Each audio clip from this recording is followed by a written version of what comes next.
Okay, everybody, deep breaths. Liverpool pull out the victory somehow.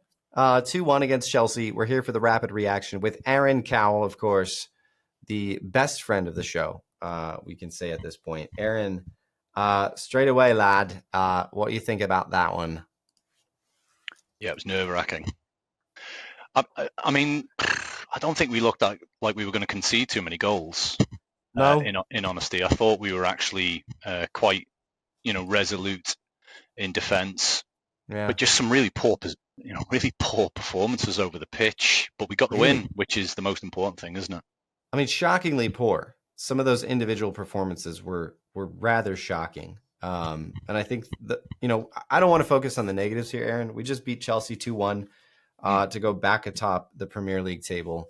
And when you play as poorly as Liverpool did today and you come away with a 2-1 victory against a very good Chelsea side who've been very, very good in recent weeks, you can't complain about that at all.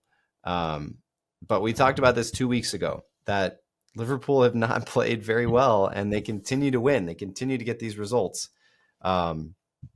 which is great.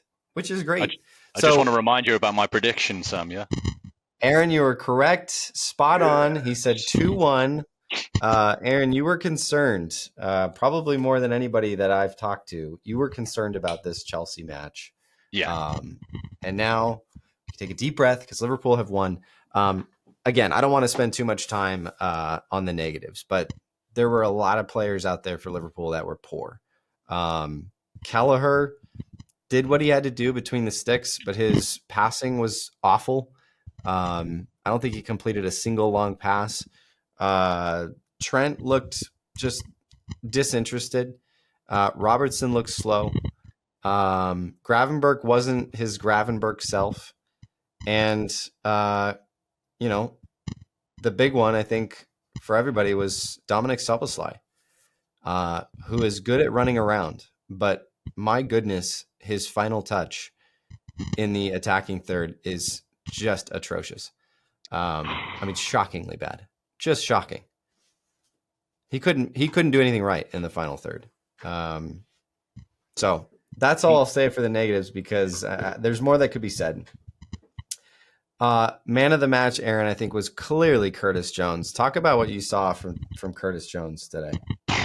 Just a real aggressive, controlling performance. I think any time Curtis Jones picked the ball up, he didn't really lose the ball too much. One of the things that he is, best sort of known for is that ball retention and, running with the ball, similar to Gravenberch. Gravenberch is very, very similar. Both of them actually complement each other. And I'll be honest with you, it's time for me for Sobbo to go out and McAllister to play in the 8. And possibly Jones to sit with Gravenberch, because he gives him a lot more kind of defensive stability.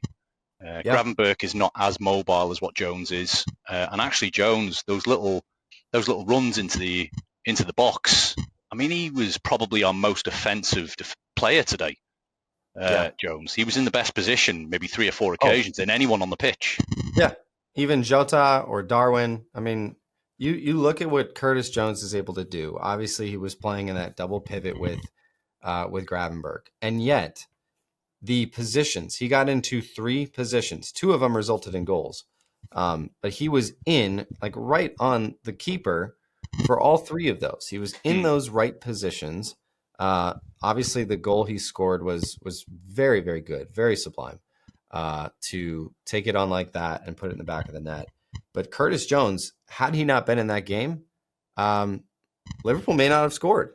He was the reason we scored 2 goals today, almost solely. We didn't look like scoring. No. There's some of the touches on. Even Jota. I'm hoping Jota's okay, and that he's took a sore one to the ribs, maybe bruised ribs or whatever. But Nunes ran them ragged. Nunes put a real shift in, and I can see. Do you know what? Play him against Gabriel against Arsenal next weekend, just to give him hell. Yeah. Jota's touches in the first 10 minutes was him and Salah. I could not I didn't know what I was watching. I was like, oh no, this is going to be another really, really tough day at the office. And Sobbo can't make a pass. This lad, I don't know what's wrong with him. But we need more control. We need someone that's going to stop giving the ball away. Yeah. And you're right, you called it on your streamer as well. Trent, he just did nothing, did he? I mean, Gomez was defensively really solid when he come on, apart from that one little nervous touch towards Kelleher and put it out for a corner. Yeah. Gomez did okay. Yeah, he did. Yeah, man, nobody played well, but the silver lining, there's a lot of silver linings here because, again, Liverpool win 2-1. We have won 21 points out of 24 in the Premier League. Amazing. And people will probably still say, yeah, but we haven't played City or we haven't played Arsenal yet or we haven't played Villa. Look at City today, though, Sam. Yeah, City had to score in the 95th minute to beat Wolves. Absolutely. You know, these are the types of matches. This is the type of match we would have drawn in years past. We couldn't. I don't think we could beat Chelsea last year. Well, we drew in the early season. We beat them 4-1. We beat them 4-1 in the Anfield fixture.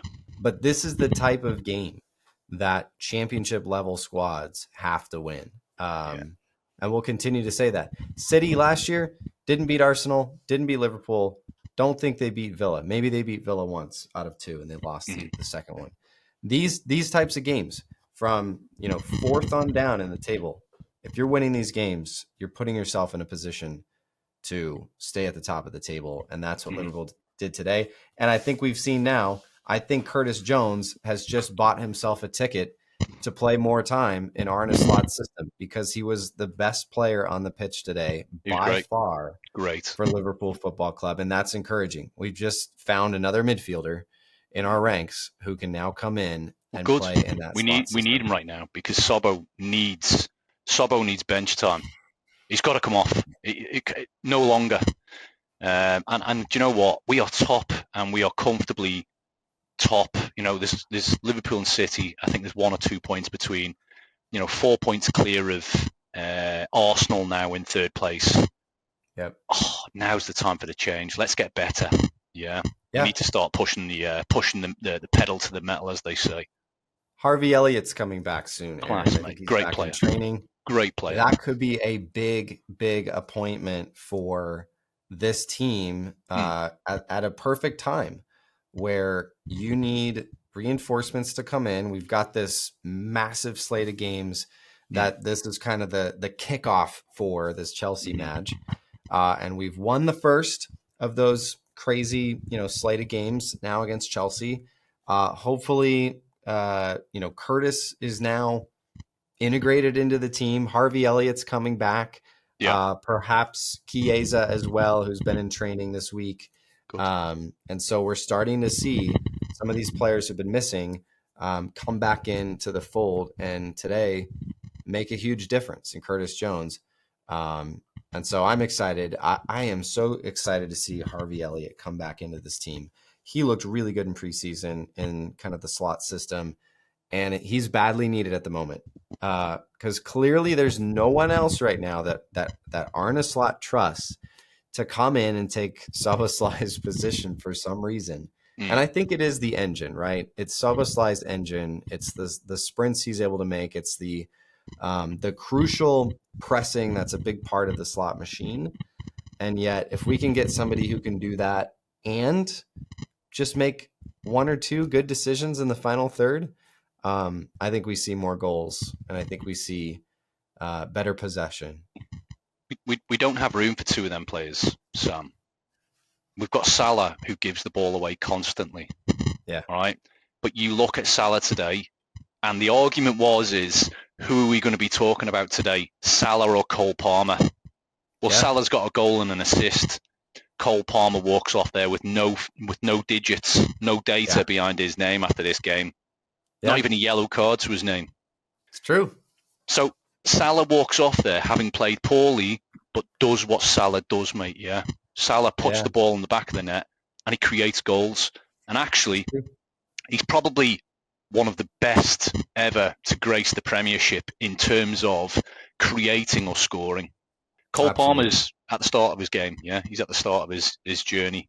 Yeah. But you know what, Salah, you can't knock the lad. He's awful for the whole game, but 2 moments of magic, walks off with a goal and assist, and that's Yep. what he needs to be doing. So Yep. to have Sobbo next to him, giving the ball away constantly, but not really contributing to the game, does nothing.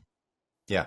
Game. Well, Time to and go. part of that too, Aaron, is when you're a Salah type player and you have a Soboslai type player whose responsibility is to feed you, and you can't get that service on the right side because Soboslai just can't get it there. Breaks up play constantly, doesn't he, Sam? Then I think Salah probably feels like he has to try to do something different. He has to try to, make up for that in some way, and it just doesn't work. And so, again, Aaron, we'll leave it at this: Liverpool 2, Chelsea 1. Liverpool atop of the Come on, Premier the League red table. men. Come on, boys. 4 points clear of Arsenal, 4 points clear of Villa. Now, Aaron, 7 points clear of Chelsea and 10 points clear of Manchester United. Times are good at Liverpool Football Club, and I'm here for it. You're here for it. Come on, the Reds. Up the Reds. Yeah, of course.